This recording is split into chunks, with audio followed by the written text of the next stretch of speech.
Film की शुरुआत होती है वेनिस से, जहाँ एक नीलामी घर में काफी कीमती चीजों की नीलामी होने वाली थी। इसीलिए बड़े बड़े अमीर लोग मास्क पहनकर यहाँ बैठे हुए थे। यहीं पर हम कहानी के मेन कैरेक्टर को देखते हैं, जिसका नाम साइरस था। वो काफी स्मार्ट था और एक बार फिर यहाँ अपने साथियों के साथ चोरी का प्लान कर चुका था। यहाँ हमें साइरस की टीम के बारे में बताया जाता है, जिनमें सबसे टॉपर वो खुद था। फिर थी पायलट लड़की, एक था लॉक मास्टर जो हर तरह की मुश्किल लॉक्स को भी आसानी तोड़ सकता था, एक लड़की हैकर थी और लड़का था इंजीनियर। एक बड़ी उम्र का आदमी भी होता है जो इनकी चोरियों में मदद करता था। इस वक्त वो साइरस के साथ नीलामी घर में आया हुआ था। यहाँ हर जगह पर कैमरास भी लगाए हुए थे, जिन पर पुलिस की नजर थी। और सबसे सीनियर ऑफिसर का नाम एबी होता है। काफी वक्त पहले वो साइरस से मिली थी, इनकी दोस्ती हो गई थी। पर जब एबी को पता चला कि वो कितना बड़ा चोर है, तो एक मिशन पर इसने साइरस को पकड़ने का प्लान बनाया। लेकिन वो क्योंकि काफी चालाक था, इसलिए भाग गया था। लेकिन इस बार एबी अपनी टीम के साथ पूरी तरह से तैयार थी कि जैसे साइरस चोरी करेगा, ये उसे रंगे हाथों पकड़ लेगी। और अब नीलामी शुरू हो जाती है। सबसे पहले एक काफी महंगी पेंटिंग को लाया गया, जिसकी एक के बाद एक बोली लगने लगती है। लेकिन आखिर में वो 2 करोड़ की बिक जाती है। मगर ये चोर साइरस और उसके साथी जो पहले ही स्टार में बैठे हुए थे, ये उस पेंटिंग को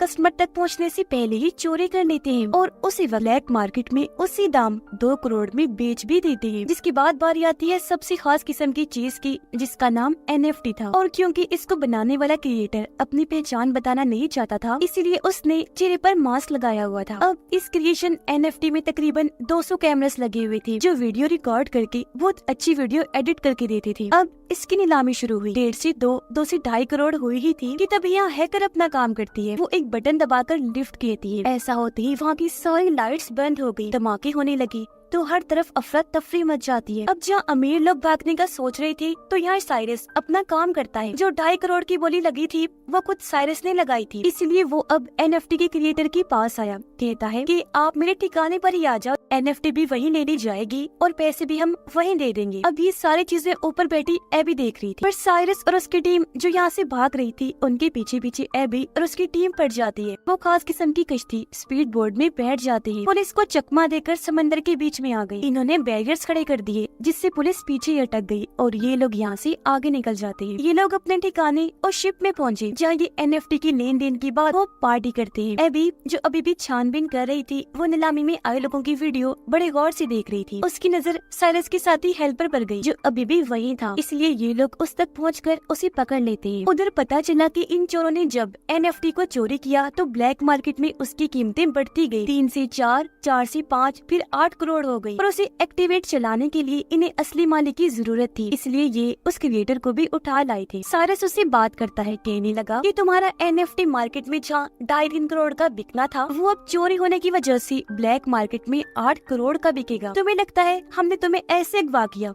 नहीं, बल्कि ब्लैक मार्केट में बेचकर आधा मुनाफा तुम्हें भी देंगे। इससे तुम्हारा हमारा दोनों का फायदा होगा। तो टेंशन ना लो, जम के पार्टी करो। साइरस की टीम का हेल्पर एबी के सामने बैठा हुआ था और सभी सवालों के उल्टे सीधे जवाब दे रहा था। एबी कहती है कि मैं तुम्हें जेल में डाल दूंगी और सबके सामने तुम्हारी सच्चाई ले आऊंगी। बेहतर होगा कि तुम अपनी टीम के बारे में हमें सब कुछ बता दो। तब हेल्पर कहता है कि मेरी टीम इस वक्त लंदन में है, अगर उन्हें पकड़ना है तो मेरे साथ वहाँ जाना होगा। इसलिए अब एबी अपने साथियों के साथ लंदन की पुलिस डिपार्टमेंट में जाती है। यहाँ उसकी मुलाकात एक और ऑफिसर से हुई, जो उसे बताता है कि मुझे खुफिया तरीके से पता चला है कि सबसे बड़ा माफिया, जिसका नाम लार्स है, उसने हाल ही में मार्केट के शेयर्स के साथ हेरा फेरी की है, जिससे कीमतें ऊपर नीचे होने की वजह से उसे बहुत मुनाफा हुआ है। मगर इस मुनाफे की वजह मार्केट या चीजों की कीमतों की उलट पुलट नहीं, बल्कि डैम का पानी पूरे शहर में फैला दिया, जिससे वहाँ बाढ़ आ गई, घर डूब गए, लोगों की जानें चली गई। तो इस वजह से मार्केट के साथ ये सब हो पाया। और अब लार्स बिल्कुल ऐसा ही एक दूसरे शहर के साथ भी करने वाला है, जिसमें लार्स के साथ साथ एक और काफी बड़ी माफिया भी शामिल है। और ये काम वो दोनों अगले 2 महीने में अंजाम दे देंगे। लार्स उस माफिया को पहले पेमेंट करेगा। वो पैसे नहीं, सोना होगा, वो भी 1-2 किलो नहीं, बल्कि पूरे 10 टन। और अब उनकी इस डील को तोड़ने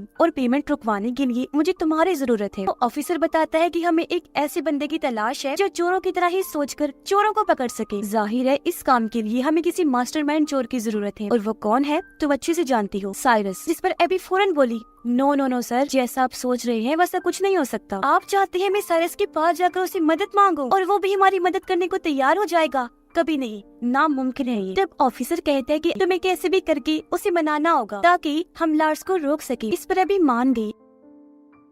फौरन पहुंच जाती है साइरस के पास। यहाँ दोनों एक दूसरे को ही दोष देने लगते हैं कि तुमने धोखा दिया, तुमने दिया। पर आखिर में बात खत्म करके साइरस उसकी आने की वजह पूछता है, जिस पर एबी कहती है कि तुम्हें मेरे लिए एक चोरी करनी हो, और उसे वो सारी बातें बता देती है जो एबी को ऑफिसर ने बताई। फिर कहती है कि तुम्हें वो सारा सोना चोरी करना होगा, जिसके बाद साइरस ये सारी बात अपने साथियों को भी बताता है। उसके साथी चौंक तो गई, पर साइरस कहता है कि समझ सकता हूँ कि ये काम मुश्किल है, लेकिन करना बेहद जरूरी है, क्योंकि अगर वो लोग अपने प्लान में कामयाब रहे तो पूरा शहर बाढ़ में बह जाने की वजह से बर्बाद हो जाएगा, मासूम लोग मर जाएंगे। और अब बारी बारी सारे लोग पता लगवाने की कोशिश करने लगते हैं कि आखिर लार्स और वो माफिया ये प्लान अंजाम कैसे देंगे। पता चला कि वो सारा सोना सबसे पहले लार्स के अड्डे से निकलेगा, फिर ट्रक्स के जरिए वहाँ से ले जाया जाएगा, जिसके बाद वो प्लेन के जरिए उसकी मंजिल तक भेजा जाएगा। इसलिए अब यहाँ साइरस और उसकी टीम अपने अपने कामों में लग जाती है कि वो कैसे अपना मिशन अंजाम देंगे। यहाँ सबसे पहले हैकर बताती है कि अगर हम बिल्कुल वैसे ही दिखने वाला प्लेन बना ले तो चोरी करना आसान हो जाएगा। पर सवाल ये था कि वैसा प्लेन आएगा कहाँ से। इस पर साइरस कहता है कि मैं नीलामी घर में एक अमीर लड़के से मिला था जो प्लेन्स के लेन देन का काम करता है। उसके पास एक ऐसा प्लेन है जो थोड़ा बहुत उससे मिलता जुलता है, जिसे हम खुद तब्दील करके वैसा बना सकते हैं। तो हो सकता है वो ही हमें उस प्लेन को दे दे। इसलिए अब ये सारे लोग उस प्लेन डीलर के पास पहुँच जाते, जो इन्हें वही आलीशान प्लेन दिखाता है। ये काफी खूबसूरत भी था, लेकिन इसे उड़ाना मना था क्योंकि इसमें कई सारे LED ग्लास लगे हुए थे, साथ ही बहुत ज्यादा शोर भी था। इसलिए डीलर अपना प्लेन देने से मना कर देता है, लेकिन एबी उसे ये बता देती है कि मैं पुलिस वाली हूँ, इस तरह के प्लेन्स रखना वैसे भी गैर कानूनी है, और अगर तुमने ये हमें ना दिया तो जेल की हवा खाओगे। जिस पर आखिर वो मान ही जाता है। अब प्लेन तो मिल गया था, तो अगला सबसे बड़ा मसला ये था कि रडार पर हेरा फेरी कैसे की जाए, जिसके लिए इन्हें बनाना होगा PSI, जो इस तरह के सिग्नल्स बनाएगा जिससे हालांकि हवा में 2 ही प्लेन्स उड़ रहे होंगे, मगर वो सिग्नल सिर्फ एक ही प्लेन दिखाएगा। लेकिन यहाँ एक छोटा सा मसला था, मतलब जब इन दोनों प्लेन्स को एक दूसरे के ऊपर नीचे करेंगे तो कुछ वक्त के लिए रडार पर ये दोनों ही प्लेन्स नजर आएंगे, जो हेडक्वार्टर में बैठे हुए लोग देख लेंगे। इसलिए इन्हें वहाँ अपने किसी खास आदमी को बिठाना था, जिस पर एबी कहती है कि एयरपोर्ट पर मैं एक ऑफिसर को जानती हूँ जो मेरा दोस्त है, वो हेडक्वार्टर में ही बैठा होता है, तो हमारा काम वो कर देगा। इसलिए ये अब उस ऑफिसर से जा मिले जो व्हील चेयर पर था। इन्होंने अपनी बात रखी, जिसके लिए वो साफ साफ मना कर देता है कि सॉरी, मैं ये काम नहीं करूँगा क्योंकि इसमें चोरी शामिल है। नहीं, बिल्कुल नहीं। पर तभी साइरस कहता है कि मैं इस काम के बदले तुम्हें 10 लाख दूंगा, जिसके लिए वो ऑफिसर मान गया। तो ये सारी टीम अपने अपने काम पर लग जाती है और इस प्लेन को ये लोग बदलने में लग जाते हैं, मतलब कि रंग वगैरह करते हैं ताकि ये दूसरे प्लेन की तरह लगने लगे। जिसके बाद PSI की मशीन बनाई जाती है जो सिग्नल्स में हेरा फेरी करेगी, पर उसका साइज बड़ा लग रहा था और वो किसी बॉम्ब से कम नहीं लग रही थी। इसलिए एबी हैकर को कहती है कि ऐसा करो, इस PSI मशीन के छोटे छोटे कई सारे हिस्से बना दो जो हर एक मेंबर को दे दिया जाएगा, इस तरह काम आसान हो जाएगा। इसके लिए हैकर मान गई और काफी मेहनत करने के बाद वो PSI मशीन के अलग अलग हिस्से बना देती है। जिसके बाद आखिरकार इनका फाइनल दिन आ जाता है, जहाँ सब लोग अपने अपने हिसाब से तैयार हो जाते हैं। इन्होंने आधे टिकट बिजनेस क्लास के लिए थी तो आधे इकोनॉमी की, ताकि ये पूरे ही प्लेन में फैल जाएं। पता चला कि लार्स की 2 गुंडे बिजनेस में तो 3 इकोनॉमी क्लास में हैं, जबकि सबसे नीचे था 10 टन सोना। जिसके बाद ये पूरी टीम अपनी चोरी को अंजाम देने के लिए पूरी तरह से तैयार हो जाती है। हैकर ने सभी कैमरास को हैक कर लिया था ताकि हर एक चीज पर नजर रखी जा सके, जबकि लॉक मास्टर ने अपने हिस्से की PSI मशीन बाथरूम में जाकर लगा भी दी। इनका एक साथी डर गया था, इसलिए वो साथ नहीं आया था। तब उसके हिस्से का काम एबी करने का सोचती है। वो अपने बिजनेस क्लास के बाथरूम में जाकर दूसरी PSI मशीन को वहाँ लगाने लगती है, पर तभी एक झटका लगने की वजह से वो मशीन छूटकर नीचे गिर गई, टूट जाती है, उसके कई सारे टुकड़े हो गए, जिससे एबी काफी परेशान हो गई क्योंकि कैसे भी करके दोबारा जोड़कर ये मशीन यहाँ लगानी ही थी। मगर अब गुंडे भी वॉशरूम में आना चाहते थे और अगर उन्होंने ये देख लिया तो इनका प्लान चौपट हो जाएगा। लेकिन यहाँ ठीक वक्त पर साइरस आ गया और अब ये दोनों मिलकर मशीन को जोड़कर वहाँ लगा ही देते हैं, जबकि पायलट अपनी जहानत से अपने वाले प्लेन को उड़ाकर उस बड़े वाले प्लेन के नीचे ले आती है। साथ ही PSI के एक्टिवेट होने का इंतजार करने लगती है ताकि दोनों प्लेन्स की रडार का एक ही सिग्नल जाए। इसीलिए अभी हेडक्वार्टर की रडार में 2 ही प्लेन्स के सिग्नल्स आ रही थी, जो देखकर एयरपोर्ट ऑफिसर की साथी कहती है कि हमें इस बारे में ऊपर खबर कर देनी चाहिए। जिस पर वो ऑफिसर यानी एबी का साथी जवाब देता है कि ये मामूली सी खराबी होगी, 2-3 मिनट में ठीक हो जाएगी। वो उसे अपनी बातों में उलझाने लगा। जिस बीच PSI के एक्टिवेट होते ही पायलट अपने वाले प्लेन को दूसरे प्लेन से कनेक्ट कर लेती है। ऐसा होते ही सिग्नल मिलने लगे, जिससे अब रडार पर बस एक ही प्लेन नजर आने लगता है। तब ऑफिसर अपने साथी को कहता है, देखो मैंने कहा था ना ये खराबी है, लो अब ठीक भी हो गई।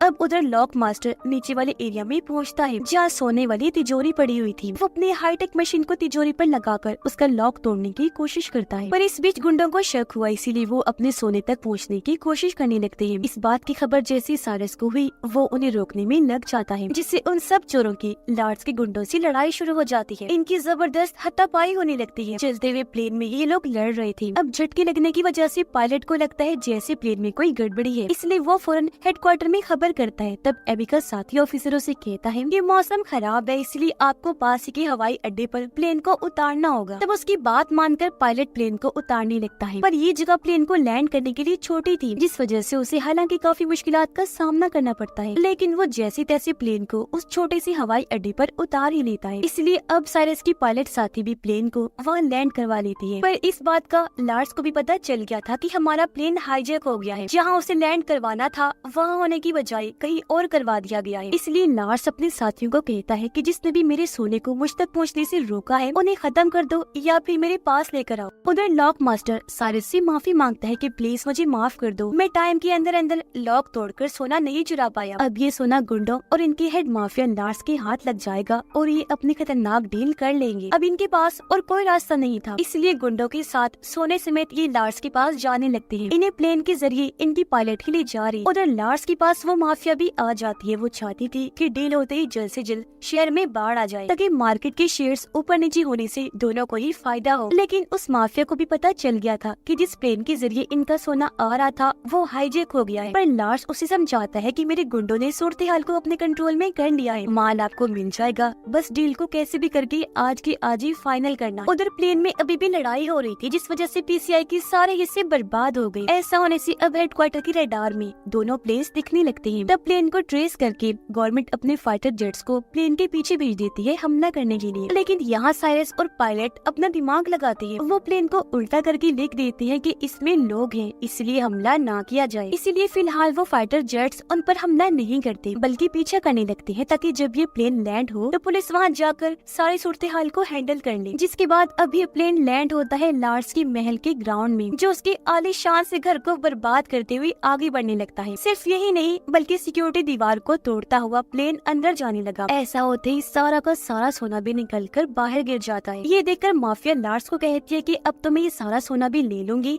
साथ ही हमारी डील भी कैंसिल। जो कहकर वो यहाँ से जाने लगी, पर लार्स जिसे गुस्सा आ गया था वो उसे शूट करके मार देता है। अब तभी यहाँ वो पुलिस भी आ गई जो इनका पीछा कर रही थी। वो इन्हें चारों तरफ से घेर लेती है। पुलिस जैसे लार्स को पकड़ने लगी, वो कहता है कि ये मेरा अपना घर है और ये चोर यहाँ आए थे उस माफिया औरत के साथ डील करने के लिए। असली गुनाहगार माफिया ये है, इन्होंने ही उस माफिया औरत को मारा है, तो आप इन्हें पकड़ कर ले जाए। पर यहाँ साइरस अपना दिमाग लगाता है। वो प्लेन की एलईडी ग्लास और एनएफटी क्रिएशन की रिकॉर्डिंग से पुलिस को ये दिखा देता है कि असली गुनाहगार लार्स माफिया ही है। इसने ही औरत माफिया से सोने की डील की थी, पूरे शहर को बर्बाद करने की प्लानिंग थी, इसलिए लार्स को पुलिस गिरफ्तार कर लेती है। इस मिशन में एबी और लंदन का ऑफिसर भी शामिल था, जिनका मकसद ही इस डील को रोकना था। तो इसमें कामयाब होने की वजह से वो सारा सोना पुलिस अपने साथ ले जाती है।